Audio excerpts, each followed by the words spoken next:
Want to pull back the curtain on the dark secrets of music history? Believe it or not, a man named Aleister Crowley was not only called the wickedest man in the world, but some even call him the godfather of metal music.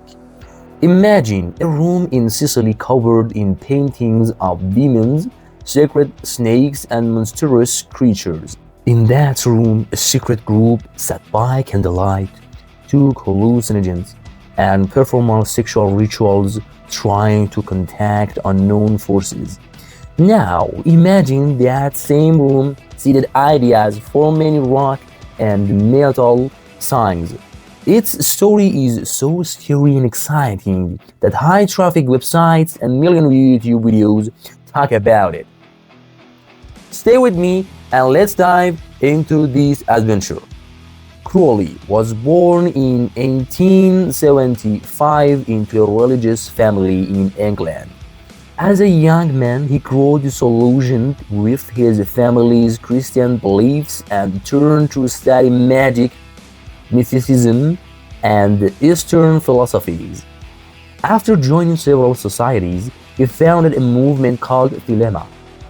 According to him, a spirit whispered aloud in his ear, "Do what thou wilt shall be the whole of the law.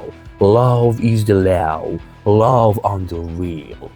People often take this line as a license for chaos and indulgence, but it basically says everything should follow the true will of the person.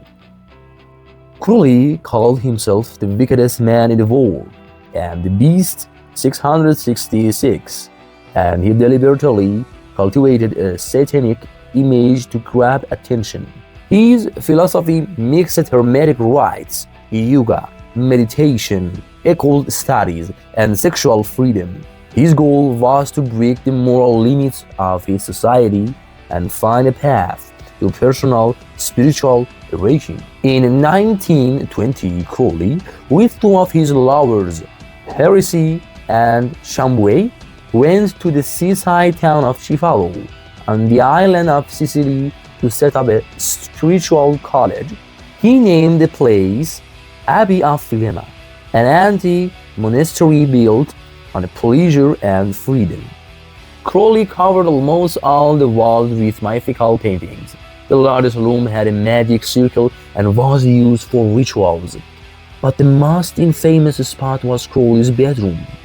He named it the Chamber of Nightmares. The room's walls were painted with dark-faced demons, coiling snakes, Thelemic symbols, and even a big yellow cyclops. Members of the order sometimes entered this room, took hallucinogens, and performed sexual rites, reporting that the figures on the walls came alive. Oh, the paintings inspired by post-impressionist The paintings inspired by post-impressionist art like Gauguin later influences psychedelic art and psychedelic music. Crowley believed that confronting fears and suppressed desire in such a space would break down the ego and reveal the true will. This idea resembles ancient ritual practice that used symbolic death experience to awaken spiritually. He also used mind-altering substances like ether, cocaine, and hashish to expand consciousness. A few strange incidents happened.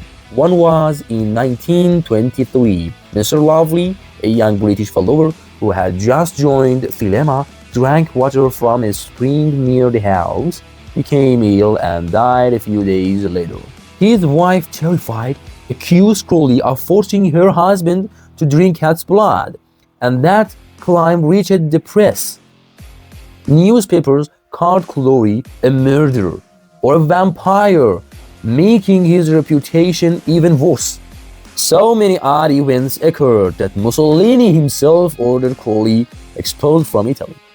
After Crowley left, locals in Cefalo whitewashed the painted walls and flooded the Chamber of Nightmares with holy water to drive the demons out. So, why did Crowley create a place like this?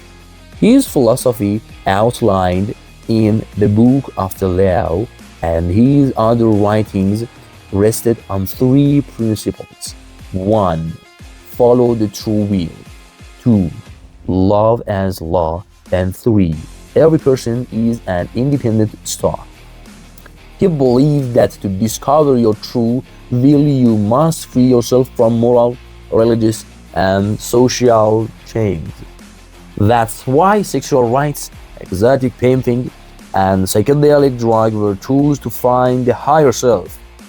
The Chamber of Nightmare was incense, a laboratory of the streets, a place to face inner shadows and bird desires. Although Crowley was notorious in his lifetime, after his death in 1947, his teachings seeped into popular culture and became part of the 1916 decade counterculture. But what if I told you these rituals didn't stay in Sicily? They seeped into something much bigger. A force that still shapes the music you hear today. Many rock and metal artists like his free-thinking philosophy and prize him as a symbol of rebellion and freedom. A few famous examples. Ozzy Osbourne told Crowley's story in the song Mr. Crowley and asked, "Mr. Crowley, what went on in your head?" Led Zeppelin's guitarist Jimmy Page was especially fascinated by Crowley. The Beatles even put Crowley's image on the cover of Sgt. Pepper's Lonely Hearts Club Band. Some researchers argued that the loud volumes, intense riffs, and dark themes in metal reflect Crowley's experiments with facing the unconscious shadow. While the Chamber of Nightmares was a place for confronting human shadows and testing moral limits, we mustn't forget many of Crowley's actions were controversial and harmful. Still, his boldness in breaking taboos and calling for self-knowledge inspired later generation of daring artists and musicians. Ideas like freedom, self-expression, and ignoring social judgment. If you're hooked by this story and want to know more, subscribe and hit the bell. In future episodes, we will explore other strange tales from music, history, and science. Until then, remember Crowley's main message might be, know yourself and be brave in following your true will, but never harm yourself or others. Thank you.